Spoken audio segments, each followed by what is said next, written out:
may yaqulu rabbana atina fid dunya hasanah. Jangan ragu-ragu kalau yang ini.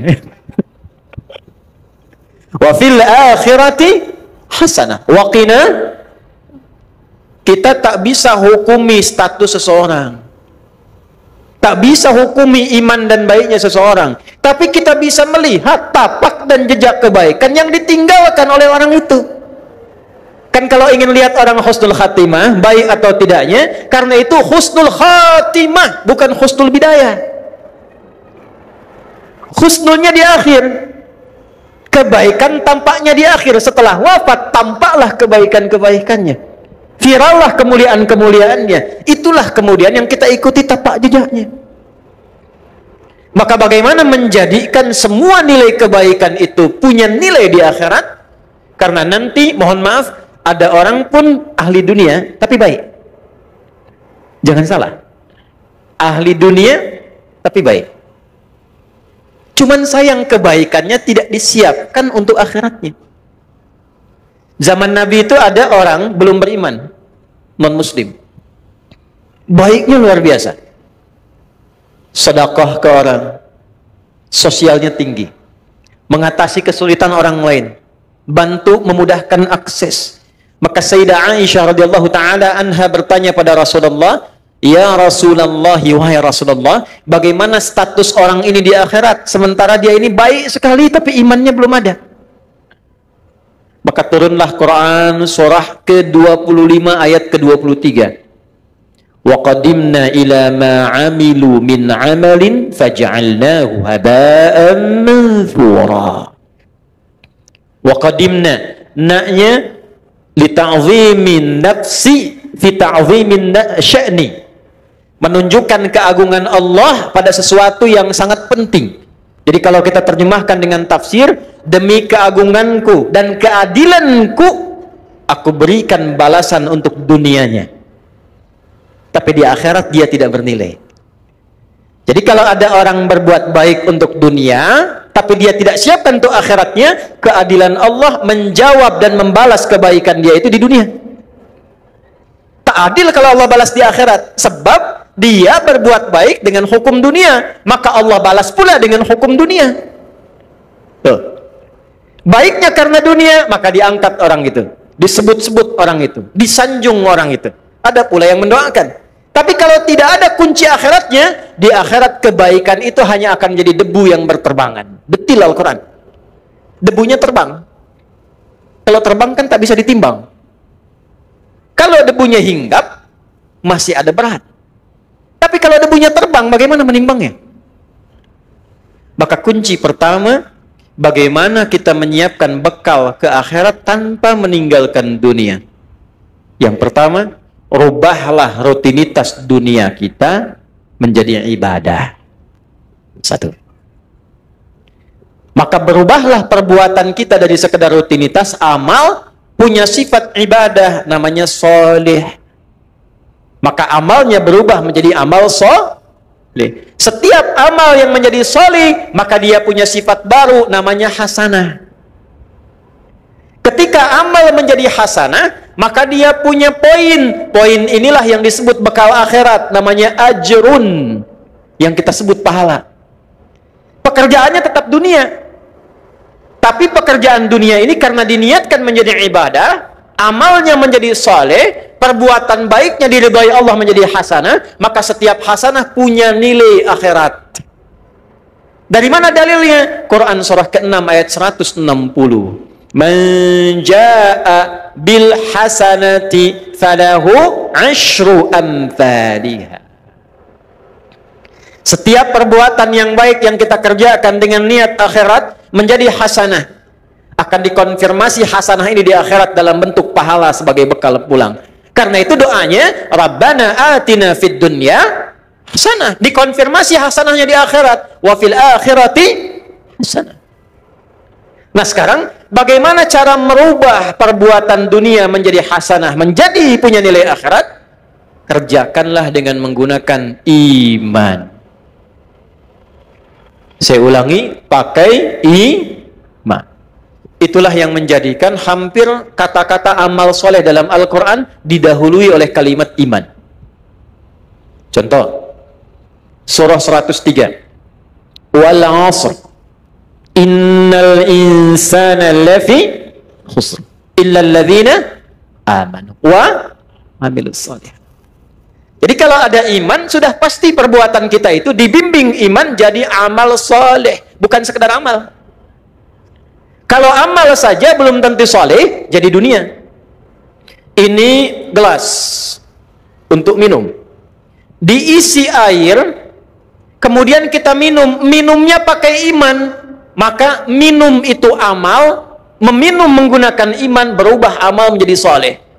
Minumnya fungsi menghilangkan haus, imannya menjadikan aktivitas minum punya nilai ibadah, dituliskan 10 pahalanya. Jelas? Yuk kita detilkan ya, kita detilkan pelan-pelan. Ubah kegiatan dengan menggunakan iman. Bapak Ibu kalau ingin mau cek semua fungsi tubuh kita ketika disebutkan dalam Al-Quran, itu umumnya disebutkan imannya dulu, baru fungsi tubuhnya. Jadi kita ini melihat saja sekarang, itu melihat, itu pakai iman, Bu. Kalau ingin dapat pahala akhirat. Jadi urusan melihat saja ini ada pahalanya. Urusan bicara pun ini ada pahalanya. Kapan melihat berpahala? Kapan berbicara melahirkan pahala untuk bekal akhirat? Ketika melihat, berbicara, mendengar menggunakan iman. Saya tanya ibu sebentar. Bu, apa fungsinya mata? Tuh, salah kan? Mata bukan sekedar melihat. Kalau melihat saja, itu fungsi dunia, tidak beda dengan hewan. Kambing melihat. Kambing melihat tidak? Melihat. Ayam melihat. Elang melihat. Mata elang lebih tajam dibanding mata kita. Elang di udara, anak ayam kelihatan. Ibu naik Garuda, anak sendiri tak tampak. Hah? Tapi mata kita dihisab, mata elang tidak. Karena itu, karena hisab adanya di akhirat, maka hukum akhirat kita pakai, melihatlah pakai iman.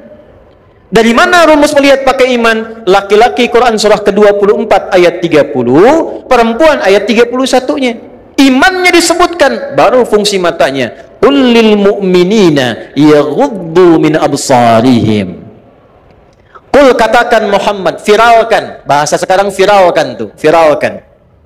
Ya, karena orang sekarang senang yang viral. Ya. Kalau Nabi sudah sampaikan, sudah kita like and subscribe saja. Tidak usah banyak komen, tinggal viralkan. Qul lil mu'minina, Muhammad katakan, viralkan pada pria-pria yang masih merasa punya iman. Awas tuh. Bentuknya, awas, hati-hati. Isim fa'il dalam bentuk maf'ul, kata benda, bukan kata kerja. Allah tidak mengatakan qul lil ladzina amanu. Allah tegaskan kullil mu'minin. Ketika ada objek, ya, kita yang diminta ini, objek itu kita, ya, yang diminta oleh Allah, menggunakan kata benda, isim, itu hukumnya lebih kuat dibandingkan kata kerja. Karena benda tidak berubah, pekerjaan masih bisa berubah. Ya, contoh, ini gelas, sampai kiamat kurang 2 hari, tetap akan jadi gelas. Tidak akan pernah jadi ayam.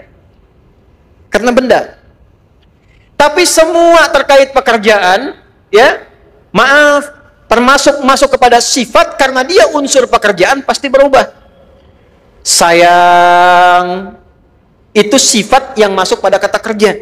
Orang tua sayang pada anak, diberikanlah pelukan, diberikanlah senyuman, pekerjaannya itu. Ya, tapi sayang itu tidak selamanya akan sama. Coba ibu saya tanya, suami ibu dari awal nikah sampai sekarang sayangnya sama nggak? Ah, kencang tuh. Tidak. Ke masjid itu berangkat, pekerjaan. Bisa ada orang semangat, bisa ada orang lambat, tergantung motivasi. Tapi kalau benda tidak berubah. Maksudnya apa? Ini sepanjang mata masih tetap jadi mata, bagi orang beriman fungsinya tidak akan berubah. Apa fungsinya? Yaghuddu min absarihim. Imannya akan membimbing matanya hanya untuk melihat apa yang dibenarkan oleh imannya. Bila kata imannya ini tak baik, maka ghaddul basar, kata imannya palingkan. Karena itu standar pria yang punya iman, imannya akan menuntun matanya dan membuat batasan. Ini yang boleh dilihat, ini yang tak boleh dilihat. Beda dengan yang belum punya iman, semua bisa dilihat. Lisan, dari mata turun ke, oh jangan langsung ke hati aja mbak. Dari mata turun ke lisan, ke mulut nih. Apa fungsi mulut? Mulut ketika disebutkan di Quran, imannya dulu disebut, baru lisannya. Ya ayyuhalladzina amanu, imannya dulu. La yashar qaumin qaum, la yaghtab ba'dukum ba'da. Nabi kuatkan, man kana yu'minu billahi wal yaumil akhir, imannya dulu. Falyakul khairan aw liyas. Ternyata mulut fungsinya untuk berkata yang baik-baik. Kalau punya iman. Jadi kalau kita bicaranya dituntun oleh iman, setiap bicara kita dituliskan pahala itu untuk bekal pulang. Jadi pahala itu bukan hanya dalam sholat, pahala bukan hanya dalam zikir. Setiap kata-kata kita zikir, setiap langkah kita itu zikir. Kalau diniatkan lillah untuk ibadah, itu ada pahalanya.